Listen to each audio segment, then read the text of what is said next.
ಎಂದೋ ಆಗಬೇಕಾಗಿತ್ತು, ಆಗಲಿಲ್ಲ. 73ಕ್ಕೆ ಆಗಬೇಕಾಗಿತ್ತು, ನಾನು ಆಗಲಿಲ್ಲ. ಏನು ಮಾಡೋಕ್ಕಾಗಲ್ಲ. ಅದಕ್ಕೋಸ್ಕರವಾಗಿ 73ರಲ್ಲಿ ನೀವು ಮುಖ್ಯಮಂತ್ರಿ ರೇಸಲ್ಲಿ ಇದ್ರಿ. ಆ ಥರ ಇದ್ನಲ್ಲ. ಅವಾಗ ಸಾಹಿತಿಗಳು ಕೆಲವರು ಅಲ್ಲಿ ಭಾಳ ಅದ್ಭುತವಾಗಿ ಇವತ್ತು ನೆನ್ಕೊಳ್ಬೇಕು. ದೇ ಜವರೇಗೌಡ ಭಾಳ ಅದ್ಭುತ. ಅವರು ವಟಾಳ್ ನಾಗರಾಜ್ ಅವರು ಮುಂದಿನ ಮುಖ್ಯಮಂತ್ರಿ ಅಂತೇಳಿ ಸಭೆಯಲ್ಲೇ ಘೋಷಣೆ ಮಾಡ್ತಾರೆ ಪಾಪ ಅಂತ.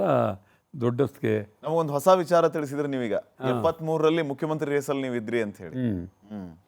ಡೆಫಿನೆಟ್ ಆಗಿ ಅವತ್ತಿತ್ತು. ಆಮೇಲೆ ನನಗೆ ಮೊದಲೇ ನಿಜಲಿಂಗಪ್ಪನವ್ರು ಕರೆದಾಗಲೇ ನಾನು ಹೋಗಿ ಉಪಮಂತ್ರಿ ಆಗಿದ್ದರೆ ಅಲ್ಲಿಂದ ಅದು ರೂಟೇ ಬೇರೆ ಆಗ್ಬಿಡೋದು, ಚಳುವಳಿ ಬೇರೆ ಆಗೋದು, ರಾಜಕಾರಣಕ್ಕೆ ಬಂದ್ಬಿಡೋರು ಅದು ಆಗಿ ಅವ್ರು ನೇರವಾಗಿ ಹಾಕೊಟ್ಟಿತ್ತು.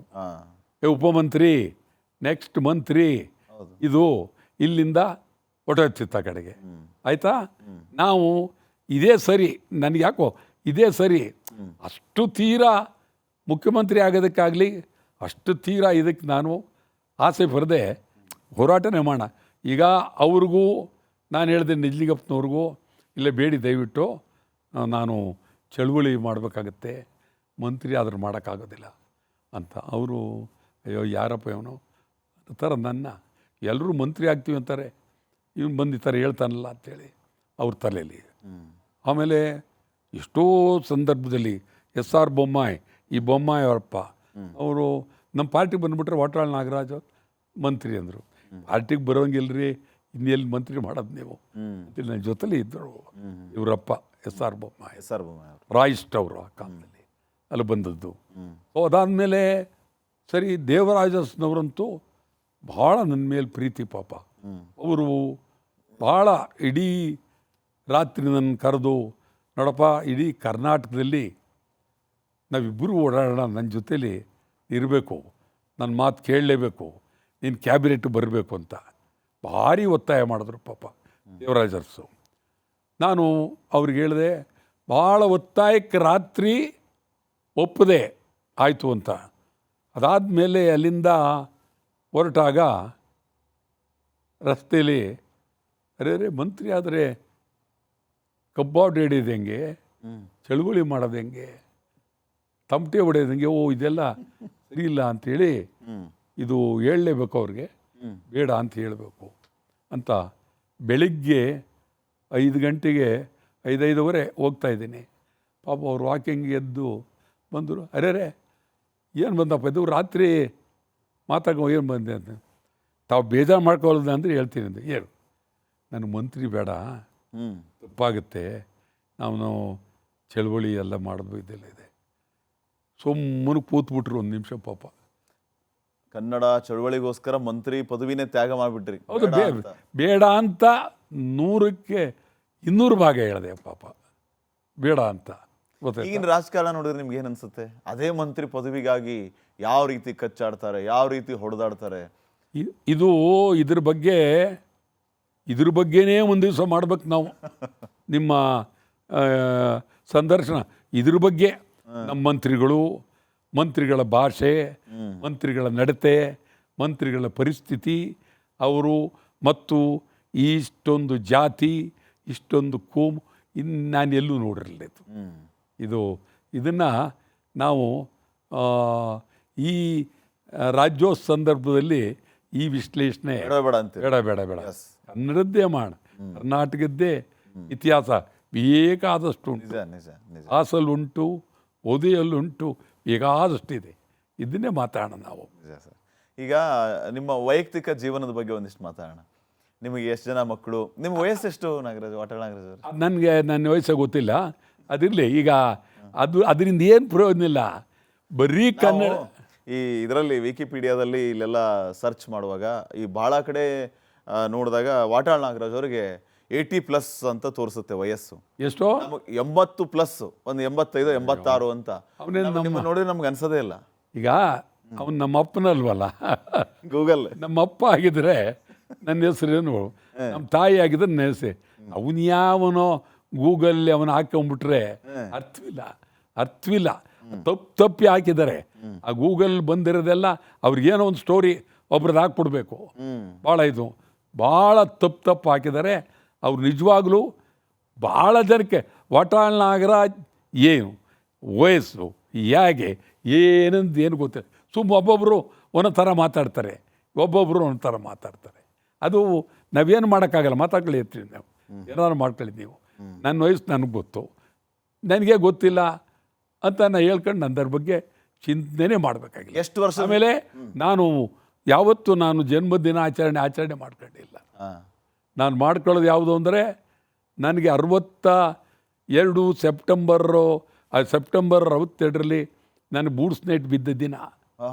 ಆ ದಿನವೇ ಅವತ್ತೇ ನೀವು ಬರ್ತ್ಡೇ ಸೆಲೆಬ್ರೇಟ್ ಮಾಡ್ಕೋತೀವಿ? ಅವತ್ತೇ ಮಾಡ್ತೀನಿ. ಬಿದ್ದ ದಿನ ಅವತ್ತೇ. ಯಾವ ದಿನ ಅದು? ಅದು ಬೂಟ್ಸ್ ನೈಟ್ 62 ಸೆಪ್ಟೆಂಬರ್ 7. 62 ಸೆಪ್ಟೆಂಬರ್ 7 ಅದೇ ದಿನ ಬೂಟ್ಸ್ ನೋಡೋದ ದಿನವೇ ನನಗೆ ಜನ್ಮದಿನ ಅಂತ ಅದನ್ನು ಹೇಳ್ಕೊಳ್ತೀನಿ. ಅದು ನಿಜವಾದ ಇದಲ್ಲ, ಬೂಟ್ಸ್ ನೈಟ್ ದಿನಾಚರಣೆ, ಅದೇ ದಿನಾಚರಣೆ. ಗೊತ್ತಾಯ್ತಲ್ಲ? ಎಷ್ಟು ವರ್ಷದ ಹಿಂದೆ ನಿಮಗೆ ಮದುವೆ ಆಗಿತ್ತು? ಮದುವೆ ಎಷ್ಟು ವರ್ಷದಿಂದ ಆಯಿತು ಅಂದರೆ 27-28ಗೆ ಮದುವೆ ಆಯಿತು. ಅಲ್ಲಲ್ಲ, ಈ ಎಷ್ಟು ವರ್ಷದ ಹಿಂದೆ ಅಂತ? ಒಂದು 30 ವರ್ಷ 40 ವರ್ಷದ ಹಿಂದೆ? ಹಂಗೇನಿಲ್ಲ. ಈಗ ನನ್ನ ವಯಸ್ಸು 25, 26, 27 ಇದ್ದಾಗ ಆಯಿತು.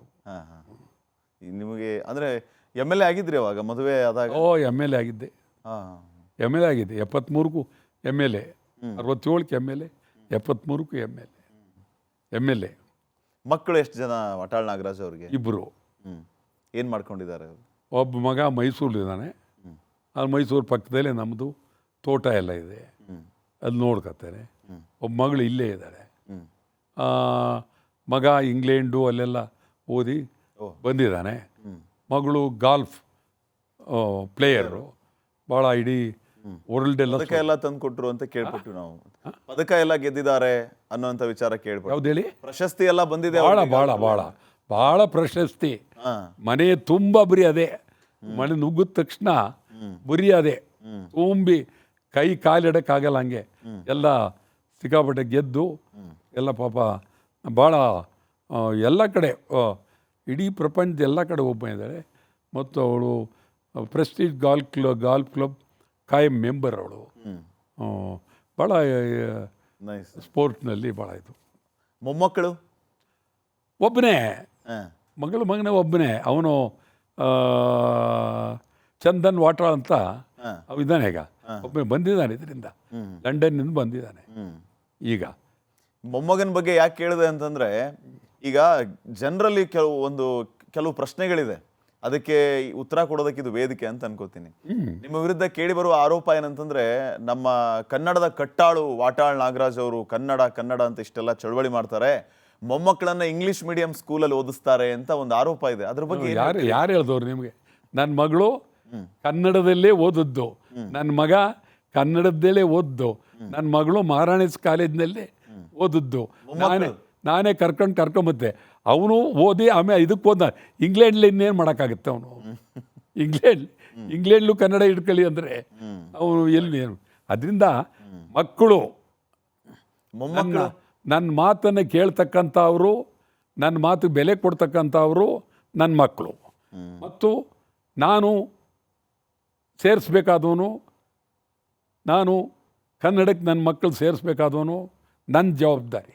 ನನ್ನಿಬ್ಬರು ಮಕ್ಕಳು ಕನ್ನಡ, ಅದರಲ್ಲೂ ಏನು ಭಾರಿ ಅದ್ಭುತವಾದ ಶಾಲೆ ಅಲ್ಲ, ಸಾಮಾನ್ಯ ಜನರು ಓದೋ ಶಾಲೆಯಲ್ಲೇ ಓದಿದ್ರು.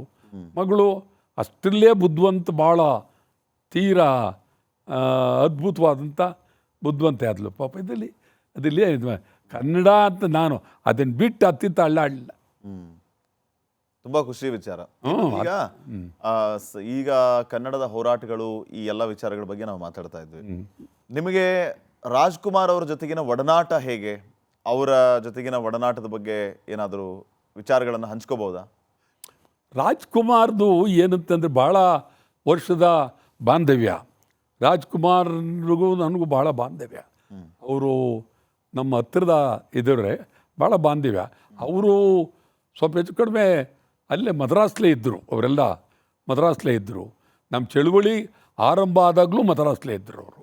ಮದ್ರಾಸ್ ಅಲ್ಲೇ ಸಿನಿಮಾ, ಅಲ್ಲೇ ಸ್ವಲ್ಪ ಹೆಚ್ಚು ಕಡಿಮೆ 100ನೇ ಚಿತ್ರ ಆಗೋವರೆಗೂ ಮದ್ರಾಸ್ಲೇ ಇದ್ದರು.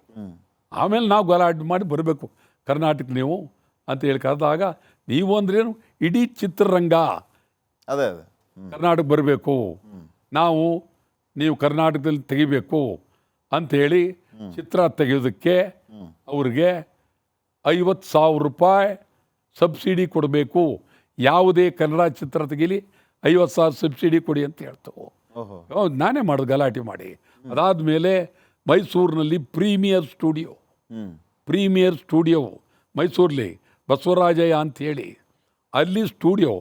ಆ ಸ್ಟುಡಿಯೋಲ್ಲಿ ಶಂಕರ್ ಸಿಂಗ್ ಅಂತೇಳಿ ರಾಜೇಂದ್ರ ಸಿಂಗ್ ಅವರ ಅಪ್ಪ ಬಾಬು, ರಾಜೇಂದ್ರ ಸಿಂಗ್ ಬಾಬು ಅವರ ಅಪ್ಪ ಶಂಕರ್ ಸಿಂಗ್ ಸುಮಾರು ಒಳ್ಳೊಳ್ಳೆ ಚಿತ್ರ ತೆಗೆದ್ರು. ಇಡೀ ಕರ್ನಾಟಕದಲ್ಲಿ ಅದ್ಭುತವಾದ ಚಿತ್ರಗಳನ್ನ ತೆಗೆದ್ರು. ಒಳ್ಳೊಳ್ಳೆ ಚಿತ್ರ, ಭಾಳ ಬುದ್ಧಿವಂತ ಒಳ್ಳೊಳ್ಳೆ ಚಿತ್ರ ತೆಗೆದ್ರು. ಇವತ್ತು